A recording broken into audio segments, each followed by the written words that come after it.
Hello student, मैं Diksha. Welcome to my YouTube channel, जिसमें हम पढ़ रहे हैं 5/2023 के करंट अफेयर को। इस करंट अफेयर श्रृंखला के अंतर्गत अभी तक हमने 5 मेजर टॉपिक को कंप्लीट कर लिया है। यह हमारा छठा मेजर टॉपिक होगा। सामाजिक मुद्दे के बारे में पढ़ते हैं कि मार्च महीने में क्या इससे संबंधित समसामयिक घटना रही, इन सब के बारे में विस्तृत परिचर्चा करते हैं। चलिए तो स्टार्ट करते हैं और पढ़ते हैं कि इस टॉपिक के अंतर्गत क्या इसके सब टॉपिक हैं। इसके अंतर्गत पहला टॉपिक आता है आज का हमारा कि भारत में सामाजिक सुरक्षा। इसके हाल ही के संदर्भ देखते हैं कि अंतर्राष्ट्रीय श्रम संगठन ने यूनिसेफ ने no man then a valuable the urgent need to build universal social protection for children शीर्षक पर एक रिपोर्ट जारी की है। तो किसके द्वारा यह रिपोर्ट जारी की गई है? आईएलओ और अंतर्राष्ट्रीय श्रम संगठन और यूनिसेफ ने more than a billion reason the urgent need to build universal social protection for children पर एक रिपोर्ट जारी की है। इस रिपोर्ट से संबंधित कुछ तथ्यों को देखते हैं कि बच्चों की सामाजिक रिपोर्ट पर सामाजिक सुरक्षा पर यह दूसरी रिपोर्ट है। यह रिपोर्ट निम्नलिखित तथ्यों को उजागर करता है कि इनके अंतर्गत की प्रत्येक विश्व स्तर पर प्रत्येक 4 बच्चों में से केवल एक बच्चा है जो सामाजिक सुरक्षा प्राप्त है। सामाजिक सुरक्षा के बिना बच्चों की चरम गरीबी में रहने के लिए संभावना वयस्कों की तुलना में दुगनी है और इसमें बच्चों के जीवन, समुदायों, समाजों और अर्थव्यवस्थाओं पर हानिकारक प्रभाव पड़ता है। इस रिपोर्ट में कहा गया है कि बच्चों की सार्वभौमिक सुरक्षा सुनिश्चित करने हेतु अधिक सहूलियत वाले दृष्टिकोण में सिफारिश की गई है, जिसके 6 महत्वपूर्ण कदम शामिल हैं। इसके अंतर्गत 6 महत्वपूर्ण कदमों को सिफारिश की गई है। इसके अंतर्गत पहला आता है कि यह सुनिश्चित करने की जरूरत है कि सामाजिक सुरक्षा प्रणालियाँ कार्यशील विश्व में हो रहे वकील के अनुकूल हों। बच्चों में बेहतर जीवन यापन के लिए उनके सार्वभौमिक कवरेज की दिशा में तेजी से आगे बढ़ने की आवश्यकता है।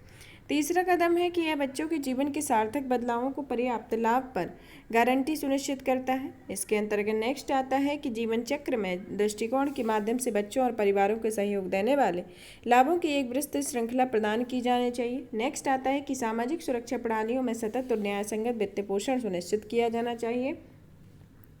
और इसके अंतर्गत नेक्स्ट आता है कि अधिकार आधारित, समावेशी, लैंगिक रूप से अनुक्रियाशील एवं सूचना आधारित सामाजिक सुरक्षा प्रणालियों को अपनाना आवश्यक होता है।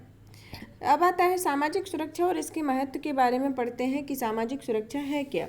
सामाजिक सुरक्षा या नीतियों और तथा कार्यक्रमों का एक ऐसा समूह होता है जिसने संपूर्ण जीवन काल में गरीबी और सुविधता को कम करने और रोकने के लिए डिजाइन किया जाता है। इसको उदाहरण के तौर पर देखते हैं कि संपूर्ण जीवन काल में स्वास्थ्य देखभाल तक पहुंच और उनकी बुनियादी आय सुरक्षा जैसी नीतियां सामाजिक सुरक्षा के स्तर के आधार हैं। इसके अंतर्गत स्तर आते हैं कि आवश्यक स्वास्थ्य देखभाल तक सभी की पहुंच होनी चाहिए, बच्चों के लिए आय सुरक्षा होनी चाहिए, कामकाजी उम्र के लोगों के लिए आय सुरक्षा और वृद्ध व्यक्तियों के लिए आय सुरक्षा इसके अंतर्गत होनी चाहिए।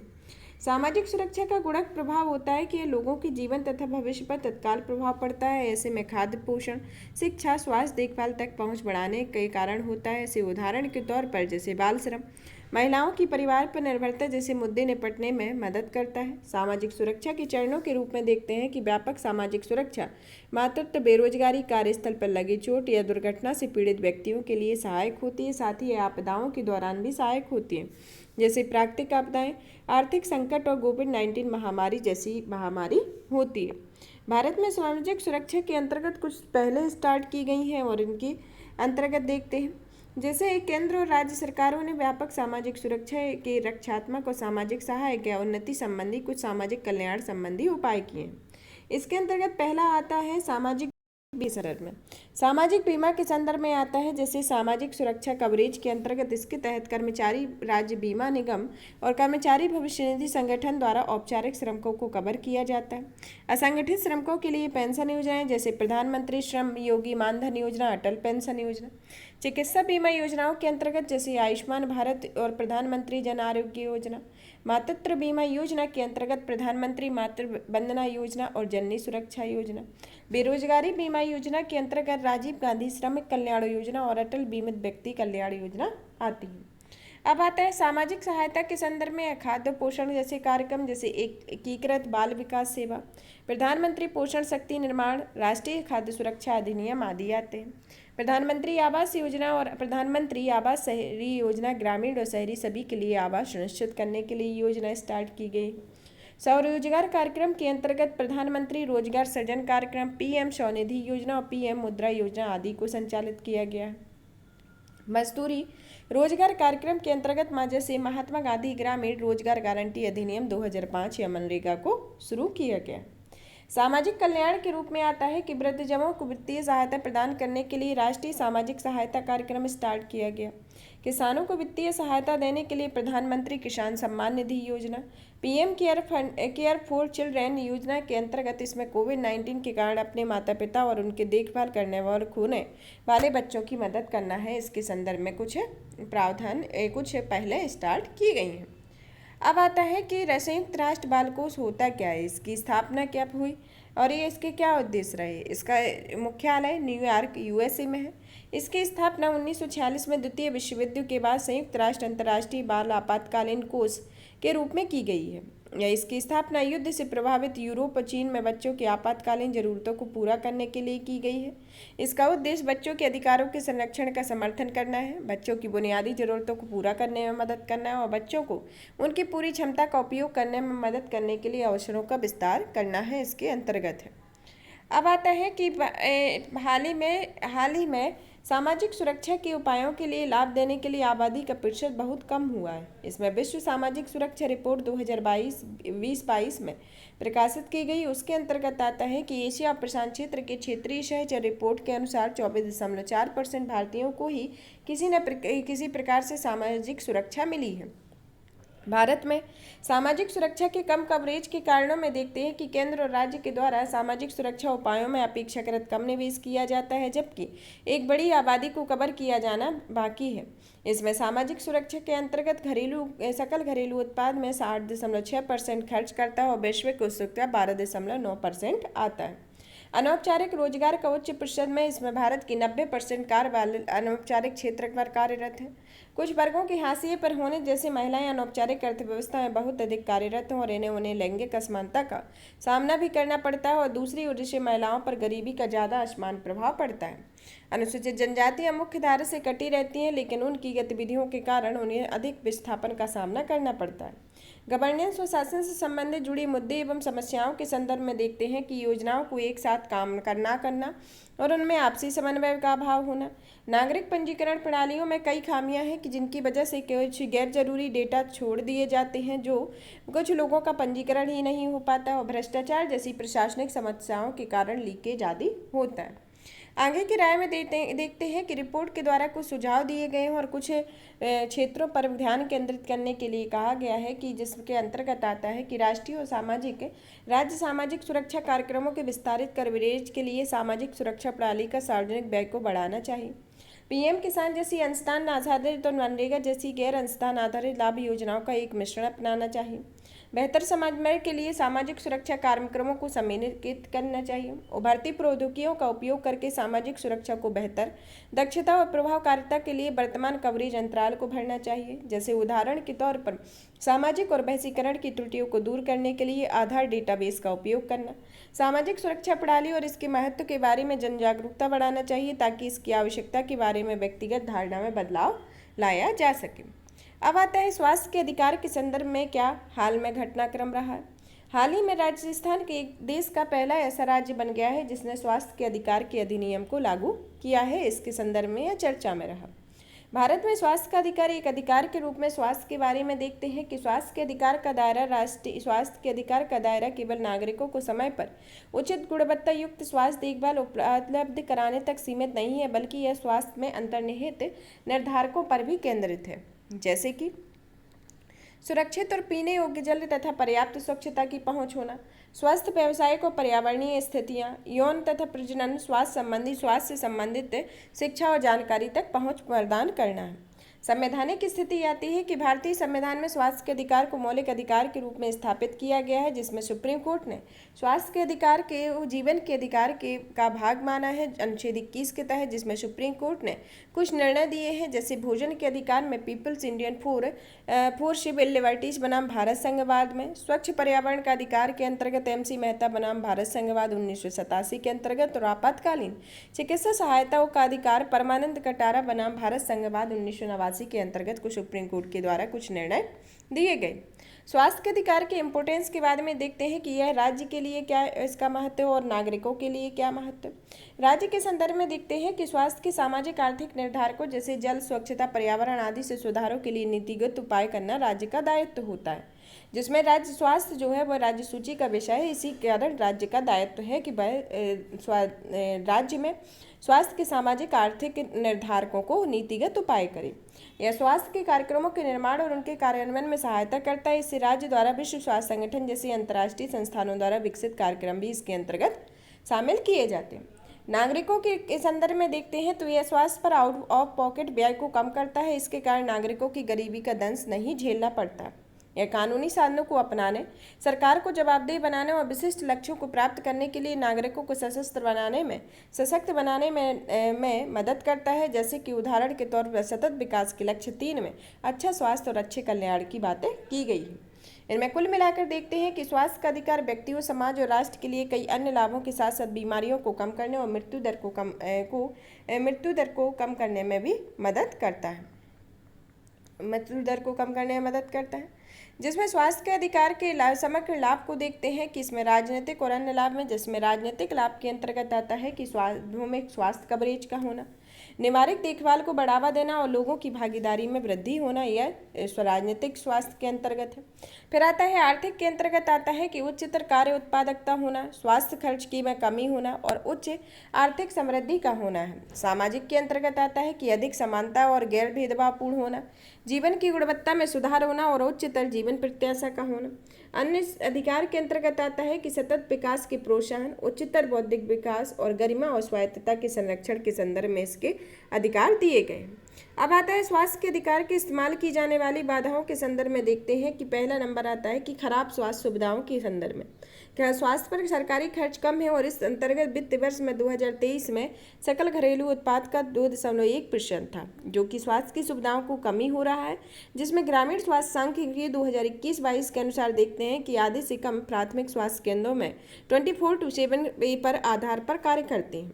जैसे 2022 के जारी राष्ट्रीय स्वास्थ्य लेखानुमान 2018 से 19 के अनुसार 78% से अधिक स्वास्थ्य सेवाएं निजी अस्पतालों द्वारा प्रदान की जाती हैं और इसलिए लोगों द्वारा स्वास्थ्य पर खर्च की जाने वाली राशि अभी भी अधिक होती है। भौतिक पहुंच के संदर्भ में या स्वास्थ्य सुविधाओं तक पहुंच और उनके सुरक्षित पेयजल जैसे अंतर्निहित निर्धारकों में अभी तक कई लोगों की पहुंच से बाहर है। जिसमें उदाहरण के तौर पर 2022 और 23 में केवल 60% घरों में नल के जल का कनेक्शन मौजूद है। सूचना तक पहुंच के संदर्भ में इसमें सूचना को मांगने, प्राप्त करने और प्रकट करने में नागरिकों के अधिकार को जागरूकता का अभाव है।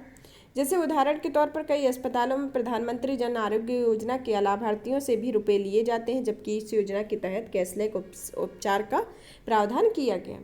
बढ़ती स्वस्थ जीवन शैली और गैर संचारी रोगों के बोझ के साथ डेंगू, टीबी जैसी बीमारियों का बढ़ता बोझ, चिकित्सा नैतिकता के प्रति सम्मान की कमी का होना, खराब गुणवत्ता का होना। इसमें आगे की राय में देखते हैं कि स्वास्थ्य के अधिकार की पूर्ण प्राप्ति केवल तभी की जाती है जब राष्ट्र वैश्विक प्रतिबद्धताओं को प्राप्त कर लेता है और करने के लिए एकजुट होता है।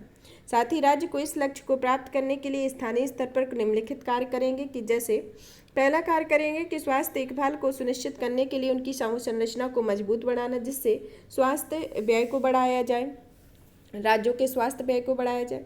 महामारियों के प्रसार को रोकने और नियंत्रित करने के लिए जलवायु परिवर्तन, वायु प्रदूषण से निपटने के लिए वैश्विक और क्षेत्रीय सहयोग को बढ़ावा दिया जाना चाहिए। स्वास्थ्य प्रणालियों में पारदर्शिता और जवाबदेही सुनिश्चित करने और निजी स्वास्थ्य सेवाओं को प्रोत्साहित करने के लिए ऑपरेशनल फ्रेमवर्क स्थापित किया जाना चाहिए। राज्यों को उनकी प्राथमिकताओं तथा आवश्यकताओं के आधार पर अधिक लचीलापन प्रदान करने के लिए केंद्र प्रायोजित योजनाओं का पुनर्गठन किया जाना चाहिए। चिकित्सा सेवाओं में समानता और गैर भेदभाव जैसे सिद्धांतों को प्रोत्साहित करने, रोगियों और स्वास्थ्य सेवा प्रदाताओं के अधिकारों की रक्षा और सुरक्षा सुनिश्चित की जानी चाहिए। मिशन मिडिल को कवर करने के लिए स्वास्थ्य बीमा को सार्वभौम बनाया जाना चाहिए और मिशन मिडिल ऐसे लोग शामिल होते हैं जिनमें अमीर हैं लेकिन वे सरकारी योजनाओं के लिए पात्र नहीं है, लेकिन प्राइवेट हेल्थ कवर को खरीदने में सक्षम नहीं है। स्वस्थ जीवन शैली विकल्पों को बढ़ावा देने के लिए व्यवहार में परिवर्तन लाने के लिए पहलों को बढ़ावा दिया जाना चाहिए, जैसे FSSAI के ईट राइट मूवमेंट के माध्यम से। सामुदायिक स्वास्थ्य देखभाल में सुधार करते हेतु उन्हें प्रोत्साहित करना चाहिए ताकि इस प्रणाली में बीमारी के बोझ को कम किया जा सके। इसके संदर्भ में इस स्वास्थ्य के अधिकार के संदर्भ में कुछ पहले स्टार्ट की गई हैं जिससे अंतर्गत पहली पहल आती है कि राष्ट्रीय स्वास्थ्य नीति 2017 के बारे में इसका उद्देश्य सभी आयु वर्ग के सभी लोगों के लिए स्वास्थ्य और बेहतर जीवन के उच्चतर संभव स्तर को प्राप्त करना। राष्ट्रीय स्वास्थ्य मिशन के दो उप मिशन है, जिसमें राष्ट्रीय ग्रामीण स्वास्थ्य मिशन और राष्ट्रीय शहरी स्वास्थ्य मिशन। आयुष्मान भारत योजना के तहत व्यापक स्वास्थ्य देखभाल सुविधाएं प्रदान करना। टेलीमानस के तहत समग्र मानसिक स्वास्थ्य देखभाल सेवा प्रदान करना। प्रधानमंत्री जन आरोग्य योजना के अंतर्गत स्वास्थ्य बीमा के प्रसार में वृद्धि करना और अन्य पहलों के अंतर्गत आता है कि खाद्य सुरक्षा, आवास स्वच्छता, जलवायु परिवर्तन के प्रभावों की शमन और अनुकूलन, प्रदूषण कम करने आदि के लिए कई अन्य पहलें भी शुरू की गई हैं। अब आता है स्वास्थ्य के अधिकार के आवश्यक घटक के अंतर्गत आता है कि इसमें उपलब्धता सुनिश्चित होनी चाहिए कि सार्वजनिक स्वास्थ्य देखभाल सुविधाओं की चालू स्थिति में हो, उनमें दवाओं, सहायक उपकरणों, देखभाल सेवाओं, कार्यक्रमों आदि में पर्याप्त मात्रा में होना, सुगम पहुंच का होना कि गैर भेदभाव, भौतिक पहुंच और आर्थिक पहुंच तथा सूचना तक पहुंच हो। स्वीकार्यता होगी कि मेडिकल एथिक्स को अपनाया जाना, सार्वजनिक स्वास्थ्य देखभाल सांस्कृतिक रूप से उपयुक्त और उम्र के लैंगिक रूप से संवेदनशील है, गुणवत्ता के संदर्भ में या वैज्ञानिक और चिकित्सीय रूप से उपयुक्त होता है। अब आता है दुर्लभ रोगों के बारे में। हाल ही में केंद्र सरकार ने दुर्लभ रोगों के लिए इलाज हेतु व्यक्तिगत उपभोग के लिए आयातित सभी दवाओं और विशेष खाद्य सामग्रियों को सीमा शुल्क से छूट प्रदान की है। इसके संदर्भ में कुछ तथ्यों को देखते हैं। तो इसके तथ्यों को देखने के पहले सबसे पहले तो दुर्लभ रोगों के बारे में जानते हैं क्या होते क्या। दुर्लभ रोग एक तरीके से ऐसी बीमारियां होती हैं जो बहुत कम लोगों को देखने को मिलती हैं, जो सामान्य आबादी से व्याप्त अन्य रोगों की तुलना में इससे कम लोग प्रभावित होते हैं। अभी तक 7,000 दुर्लभ रोगों की जानकारी की दी गई है, जिसमें 80% आनुवांशिक होते हैं और इनमें कई दीर्घकालिक भी होते हैं। लगभग 1.4% नवजात बच्चे इनमें एक रोग से प्रभावित होते हैं और कई दुर्लभ रोगों के कारण शिशुओं और छोटे बच्चों की समय की पहले मौत हो जाती है। और वर्तमान में दुर्लभ रोगों से दुनिया की 5% आबादी प्रभावित है तथा अधिकांश दुर्लभ रोग स्थायी विकलांगता के कारण बनते हैं। इसके संदर्भ में इससे संबंधित तथ्यों में आता है कि इसका लाभ प्राप्त करने के लिए एक आयतित व्यक्ति को केंद्रीय महानिदेशक, उप महानिदेशक या स्वास्थ्य सेवाओं के सहायक महानिदेशक, राज्य स्वास्थ्य सेवाओं के महानिदेशक या जिला चिकित्सा अधिकारी या सिविल सर्जन द्वारा प्रमाण पत्र प्राप्त कराना होगा। भारत में सार्वजनिक स्वास्थ्य की समस्याओं के रूप में एक दुर्लभ रोग की परिभाषा के रूप में देखते हैं कि इसमें परिभाषा का कोई मानक नहीं है, लेकिन अलग अलग परिभाषाओं और शब्दावलियों के उपयोग से भ्रम और विसंगतियां उत्पन्न होती हैं, जिससे उपचार तक पहुंच तथा अनुसंधान और विकास में उलझाव की स्थिति उत्पन्न हो सकती है। महामारी विज्ञान के आंकड़ों की कमी के संदर्भ में इसमें दुर्लभ रोगों की घटनाओं और प्रसार में महामारी के विज्ञान के आंकड़ों की कमी के कारण दुर्लभ बीमारियों की खोज और उनकी परिभाषा तैयार करने में बाधा उत्पन्न होती है। दुर्लभ रोगों के निदान के संदर्भ में देखते हैं कि इनमें कोई शीघ्र निदान कई कारकों के चलते एक चुनौती बना हुआ है, जिसमें प्राथमिक देखभाल करने वाले चिकित्सकों के बीच जागरूकता की कमी, पर्याप्त जांच और नैदानिक सुविधाओं की कमी शामिल है, जिसमें लगभग सभी दुर्लभ रोगों का निदान करके तृतीयक स्वास्थ्य देखभाल केंद्रों में होता है, जो शहरी क्षेत्रों में स्थित होते हैं। अनुसंधान और विकास की चुनौतियों के संदर्भ में देखते हैं कि इसमें दुर्लभ रोगों से ग्रस्त रोगों की संख्या कम है और इस पर शोध करना मुश्किल है। इससे परिणाम स्वरूप नैदानिक अनुभव भी नहीं होता है। उपचार की अनुपलब्धता के संदर्भ में देखते हैं कि हाल के संदर्भों में दुर्लभ रोगों के लिए प्रभावी और सुरक्षित उपचार उपलब्ध नहीं है और कुल दुर्लभ रोगों की संख्या 7,000 से 8,000 के बीच है, जिसमें 5% से कम लोगों के लिए उपचार उपलब्ध होते हैं। उपचार की बहुत अधिक लागत के संदर्भ में देखते हैं कि इसमें पीड़ित व्यक्तियों की संख्या कम है। इसमें दवा विनिर्माताओं के लिए दवाएं विकसित कर पाना तथा उनके लिए बाजार खोज पाना कठिन होता है। जागरूकता की कमी के संदर्भ में किस्म में आम जनता के साथ साथ चिकित्सा जगत में लोगों की दुर्लभ बीमारियों के लिए जागरूकता की कमी है। सार्वजनिक स्वास्थ्य की प्रतिस्पर्धी प्राथमिकताओं के संदर्भ में ऐसे हस्तक्षेपों को प्राथमिकता दी जाती है जिनमें अपेक्षाकृत कम राशि आवंटित करके बड़ी संख्या में लोगों की स्वास्थ्य समस्याओं को समाधान किया जा सकता है। अब आता है भारत में दुर्लभ रोगों से संबंधित बीमारियों से संबंधित कुछ पहलें स्टार्ट की गई, जिसके अंतर्गत पहली पहल आती है कि दुर्लभ रोगों के लिए राष्ट्रीय नीति 2021 को बनाया गया। इसकी शुरुआत 2021 में की गई। यह केंद्रीय स्वास्थ्य मंत्रालय ने राष्ट्रीय दुर्लभ नीति 2021 के तहत 6 और दुर्लभ बीमारियों को विकारों के विभिन्न समूहों में शामिल किया है।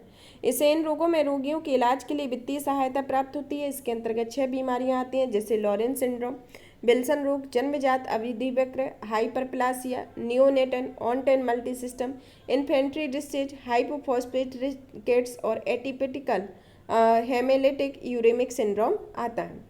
फार्मास्यूटिकल के लिए उत्पादन संबंधी प्रोत्साहन योजना के अंतर्गत देखते हैं कि विभिन्न प्रकार के उत्पादों के घरेलू उत्पादन में चुने गए विनिर्माता वित्तीय प्रोत्साहन प्राप्त करने के लिए पात्र होंगे। इनमें दुर्लभ रोगों में इलाज के लिए उपयोग की जाने वाली दवाएं भी शामिल होती हैं। शुल्क में छूट के संदर्भ में देखते हैं कि सरकार ने उन दवाओं और विशेष खाद्य सामग्रियों की बुनियादी सीमा में शुल्क में छूट प्रदान की है जिनका उपयोग दुर्लभ रोगों के इलाज के लिए किया जाता है, और यह छूट तब दी जाती है जब NPRD 2021 को सूचीबद्ध किसी भी उत्कृष्टता केंद्र की सिफारिश पर किसी व्यक्ति या संस्थान या दूसरे सीईओ द्वारा आयोजित किया जाता है। क्राउड फंडिंग के लिए डिजिटल पोर्टल लॉन्च किया गया है और राष्ट्रीय रजिस्ट्री के अंतर्गत शुरुआत की गई है जिसमें दुर्लभ रोगों और अन्य वंशानुगत बीमारी के विकारों में महामारी संबंधी डेटा को एकत्रित किया जा सकता है।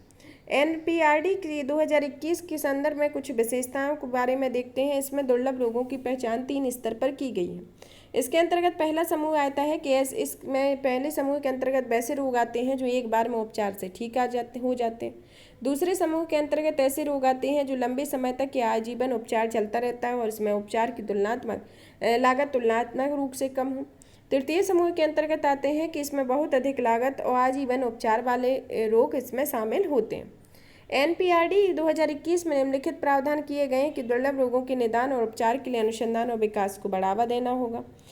औषधियों के स्थानीय विकास और विनिर्माण को बढ़ावा देना, सस्ती कीमतों में दुर्लभ बीमारियों के लिए दवाओं के स्वदेशी निर्माण के हेतु अनुकूलन परिवेश को निर्माण करना शामिल है। आगे की राय में देखते हैं कि सबसे पहले तो हमें यह काम करना चाहिए कि दुर्लभ बीमारियों की या दुर्लभ रोगों की एक स्पष्ट परिभाषा होनी चाहिए जो उनके स्थानीय दवा विकास प्राधिकरणों और दुर्लभ रोग समुदाय के लिए एक दीर्घकालिक योजना में मदद करेगी। उत्कृष्टता केंद्रों की स्थापना होनी चाहिए जिससे दुर्लभ रोगों के लिए उत्कृष्टता केंद्र रोगियों तथा परिवार हेतु विशेष देखभाल, अनुसंधान और सहायता प्रदान कर सकते हैं और अब तक 11 उत्कृष्ट केंद्रों की पहचान की जा चुकी है। निदान में सुधार के संदर्भ में कि इसमें नवजात स्क्रीनिंग, आनुवांशिक परीक्षण और स्वास्थ्य सेवा प्रदाताओं के बीच बढ़ती जागरूकता जैसे उपाय निदान दरों में सुधार करने में मदद करता है जो दुर्लभ बीमारियों के निदान को बेहतर बनाने में मदद करेगा। कर लाभ के संदर्भ में क्राउड फंडिंग राशि को आयकर अधिनियम की धारा 80G के तहत छूट दी जानी चाहिए। वैश्विक सहयोग के संदर्भ में देखते हैं कि इसमें नीतियों के जरिए वैज्ञानिक नवाचार और उन्नत नैदानिक अनुसंधान में तेजी लानी चाहिए जिससे रोगियों, डॉक्टरों तथा देखभाल करने वाले और दवा उद्योग जैसे हितधारकों के एक दूसरे के साथ आसानी से बातचीत करने में सक्षम हो और एक संघीय डेटा प्रणाली के माध्यम से एक समाधान की पेशकश करना संभव होगा जिससे वैश्विक नवाचार के साथ स्थानीय स्वायत्तता को भी संतुलित किया जा सके। अब आता है इसी संदर्भित सुर्खियाँ की पहली आती है वर्ल्ड हैप्पीनेस रिपोर्ट 2023 के बारे में। संयुक्त राष्ट्र सतत विकास समाधान नेटवर्क ने वर्ल्ड हैप्पीनेस रिपोर्ट 2023 को जारी किया है। इस रिपोर्ट के अंतर्गत 6 प्रमुख घटक हैं जो खुशहाली के स्तर को मूल्यांकित करते हैं। इसके अंतर्गत पहला घटक आता है स्वस्थ जीवन शैली, दूसरा आता है प्रति व्यक्ति GDP, तीसरा आता है सामाजिक समर्थन, चौथा आता है कम भ्रष्टाचार, पांचवा समुदाय में उदारता और छठवां आता है जीवन के प्रमुख निर्णय लेने की स्वतंत्रता। इस रिपोर्ट का लक्ष्य कल्याण के प्रमुख निर्धारक तत्वों की पहचान करना होता है जो लोगों को द्वारा स्वयं की खुशहाल के आकलन के साथ साथ आर्थिक और सामाजिक आंकड़ों पर आधारित होती है। खुशहाली की यह रैंकिंग 3 वर्षों के लिए औसत पर आधारित होती है जिसमें प्रमुख देशों की रैंकिंग के अंतर्गत आते हैं जैसे फिनलैंड, डेनमार्क और आइसलैंड आता है और इसमें खराब देशों की प्रदर्शन में आता है अफगानिस्तान, लेबनान, सीरा लियोन आता है और भारत के कुल 146 देशों में 126वां स्थान प्राप्त हुआ है जिसके अंतर्गत भारत के पड़ोसी देशों में चीन, नेपाल, श्रीलंका, बांग्लादेश से भी खराब स्थिति में है। भूटान को इस श्रेणी में सूचीबद्ध नहीं किया गया। संयुक्त राष्ट्र सतत विकास समाधान नेटवर्क के बारे में जिसके कारण यह रिपोर्ट प्रकाशित की जाती है, इसे 2012 में संयुक्त राष्ट्र महासचिव के अधीन लॉन्च किया गया था और यह सतत विकास के व्यवहारिक समाधानों को बढ़ावा देने हेतु वैश्विक स्तर पर वैज्ञानिक और तकनीकी विशेषज्ञों को एकजुट करता है और यह सतत विकास लक्ष्यों और पेरिस जलवायु समझौते में मदद करता है और इसके द्वारा सतत विकास रिपोर्ट और वर्ल्ड हैप्पीनेस रिपोर्ट जैसी वार्षिक रिपोर्ट प्रकाशित की जाती हैं। अब आता है वैश्विक शिक्षा निगरानी रिपोर्ट 2 के बारे में।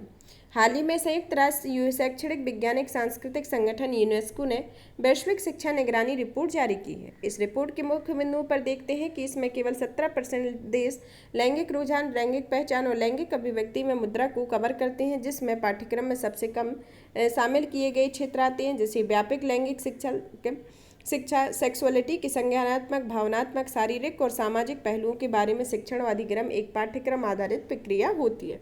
और इस रिपोर्ट में यौन शिक्षा पर केवल 20% देशों में कानून हो और 39% देशों में एक राष्ट्रीय नीति मौजूद है। अब आता है नव भारत साक्षरता कार्यक्रम के बारे में। इस वर्ष प्रथम मूलभूत साक्षरता और संख्यात्मक कौशल आकलन परीक्षा आयोजित की गई है, जिसमें नव भारत साक्षरता कार्यक्रम का आयोजन किया गया। इसके अंतर्गत 10 राज्यों और केंद्रशासित प्रदेशों में किया गया और इस परीक्षा का उद्देश्य नव साक्षर के पढ़ने, लिखने और संख्यात्मक कौशल के बुनियादी ज्ञान के आकलन से है। इसमें 15 वर्ष से या उससे अधिक की आयु वर्ग के गैर साक्षरों ने इस आयोजन में भाग लिया और इसके अनुसार इस परीक्षा में अर्हता प्राप्त करने के लिए उन्हें साक्षर घोषित किया जाता है। NILP के बारे में, न्यू इंडिया लिटरेसी प्रोग्राम के बारे में, यह एक केंद्र प्रायोजित योजना होती है जिसको वित्त वर्ष 2022 से 27 के दौरान कार्यान्वयन के लिए अनुमोदित किया गया है। यह राष्ट्रीय शिक्षा नीति की सिफारिशों के अनुरूप होता है और यह योजना देश भर में 15 वर्ष से अधिक आयु के सभी गैर साक्षरों को लक्षित करती है और इसे महिलाओं, शैक्षिक रूप से पिछड़े राज्यों पर अधिक ध्यान दिया जाता है। इसके 5 प्रमुख घटक हैं, जिसके अंतर्गत पहला घटक आता है कि मूलभूत साक्षरता और दूसरा और संख्यात्मक कौशल। नेक्स्ट आता है महत्वपूर्ण जीवन शैली, फिर तीसरा आता है बुनियादी शिक्षा और चौथा आता है व्यावसायिक कौशल और पांचवा आता है सतत शिक्षा। इसके 5 प्रमुख घटक होते हैं। इसमें योजना के तहत 2022 से 2037 में 5 करोड़ शिक्षार्थियों का लक्ष्य रखा गया है। अब आता है कि किशोरियों और महिलाओं में पोषण संबंधी संकट के बारे में। यूनिसेफ ने अल्पपोषित और अपेक्षित किशोरियों और महिलाओं की वैश्विक पोषण के संकट के लिए एक रिपोर्ट जारी की है। इस रिपोर्ट में किशोरियों और प्रजनन आयु वर्ग की महिलाओं की स्थिति का परीक्षण किया गया है। इसमें पोषण आहार प्राप्त करने, आवश्यक पोषण सेवाओं का उपयोग करने आदि में इनके सामना करने वाली बाधाओं का परीक्षण कराया गया। भारत में अल्प पोषण की स्थिति के बारे में भारत में संयुक्त राष्ट्र की रिपोर्ट के अनुसार 2019 से 2021 की कुल आबादी में अल्प पोषण का स्तर 16.3% रहा और 2022 में ग्लोबल हंगर इंडेक्स में भारत 121 देशों में 107वें स्थान पर रहा। 5 वर्ष से कम आयु के लगभग 33% बच्चे अल्पवजनी और ठिगनेपन से ग्रसित थे, जबकि 67% रक्ताल्पता से पीड़ित रहे।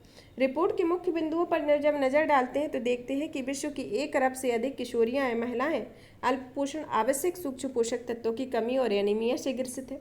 दक्षिण एशिया और उप सहारा अफ्रीका में 68% किशोरियां और महिलाएं अल्पवजनी हैं, जो 60% किशोरियां और महिलाएं एनीमिया से पीड़ित हैं। इस रिपोर्ट में कुछ सिफारिशें की गई हैं कि इसमें विपणन प्रबंधनों, अनिवार्य फ्रंट ऑफ पैक लेबलिंग और कर आरोपण के माध्यम से अति प्रसंस्कृत खाद्य पदार्थों के सेवन से सुरक्षा की जानी चाहिए। किशोरियों और महिलाओं के लिए सबसे सुविध वर्ग की सामाजिक सुरक्षा कार्यक्रमों तक पहुंच का विस्तार होना चाहिए। खाद्य पदार्थों का बड़े पैमाने पर फूड फोर्टिफिकेशन सुनिश्चित होना चाहिए। बाल विवाह और भोजन और घरेलू संसाधनों के असमान वितरण जैसे विभेदकारी लैंगिक और सामाजिक मानदंडों को समाप्त करने की जरूरत होनी चाहिए। अब आता है वीमेन बिजनेस लॉ रिपोर्ट 2023 के बारे में। यह रिपोर्ट 190 अर्थव्यवस्थाओं में महिलाओं के आर्थिक अवसरों को प्रभावित करने वाले कानूनों का आकलन करती है। आकलन के लिए आवागमन, कार्यस्थल, वेतन, विवाह, मातृत्व, उद्यमिता जैसे कई संकेतकों का उपयोग किया जाता है। इस रिपोर्ट के मुख्य बिंदुओं पर नजर डालते हैं तो देखते हैं कि वैश्विक स्तर पर महिलाएं पुरुषों की तुलना में कानूनी अधिकारों पर केवल 77% का ही उपयोग करती हैं और प्रत्येक क्षेत्र में कानूनी लैंगिक समानता तक पहुंचने में कम से कम 50 साल लगेंगे। और कामकाजी महिलाओं के जीवन चक्र में एक सूचकांक प्रस्तुत किया गया है, जिसमें भारत को 100 में से 74.4% अंक प्राप्त हुए हैं। कार्यस्थल पर महिलाओं के लैंगिक उत्पीड़न और उनके रोकथाम निषेध निवारण अधिनियम 2013 बनाया गया है।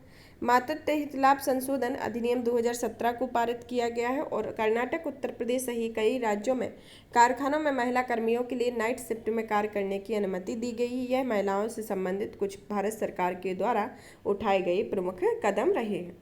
भारत में इन किन सुधारों की आवश्यकता है, जैसे महिलाओं के वेतन को प्रभावित करने वाले कानूनों में सुधार करने की जरूरत, और फिर बच्चों के जन्म के बाद महिलाओं के लिए कार्य को प्रभावित करने में कानूनों की सुधार की आवश्यकता, व्यवसाय सुधार शुरू करने और उन्हें चलाने में महिलाओं के समक्ष आने वाली बाधाओं को दूर करना जरूरी है। संपत्ति व विरासत में लैंगिक समानता, लैंगिक भेदभाव को दूर करने की आवश्यकता है। भारत के लिए कुछ सिफारिशें की गई हैं कि इसमें महिलाओं के लिए कानूनी समानता सुधार किए जाना चाहिए, समान मूल्य के कार्य के लिए समान पारिश्रमिक को अनिवार्य बनाया जाना चाहिए तथा महिलाओं के लिए नाइट शिफ्ट में कार्य करने की सुविधा और सुरक्षा प्रदान किया जाना चाहिए, जैसा कि अभी कर्नाटक और उत्तर प्रदेश में इसको लागू किया गया है। औद्योगिक नौकरियों में उन्हें पुरुषों के समान नियोजित करना चाहिए इत्यादि इसके संदर्भ में है। अब आता है भारत में महिला और पुरुष 2022 के बारे में। भारत में लिंग संबंधी संकेतकों को वार्षिक सांख्यिकी संकलन के द्वारा भारत के लिंग संबंधी संकेतकों को वार्षिक सांख्यिकी संकलन है। इसे सांख्यिकी और कार्यक्रम कार्यान्वयन मंत्रालय के द्वारा जारी किया जाता है। इसमें लिंगानुपात 2021 में 945 था और 2036 में 952 होने की उम्मीद है। इसकी जीवन प्रत्याशा 2015 से 2019 में 68.4 एवं 71.1 वर्ष तक पहुंच गई है पुरुषों और महिलाओं की, और 2031 और 36 में 71.2 से 74.7 वर्ष पहुंचने की उम्मीद है। इसमें शिशु मृत्यु दर 2020 में 28 थी, जिसमें 28 पुरुष और 28 महिलाएं रहे। साक्षरता दर 77.7%, जिसमें पुरुषों की साक्षरता 84.7 और महिलाओं की साक्षरता 70.3% रही।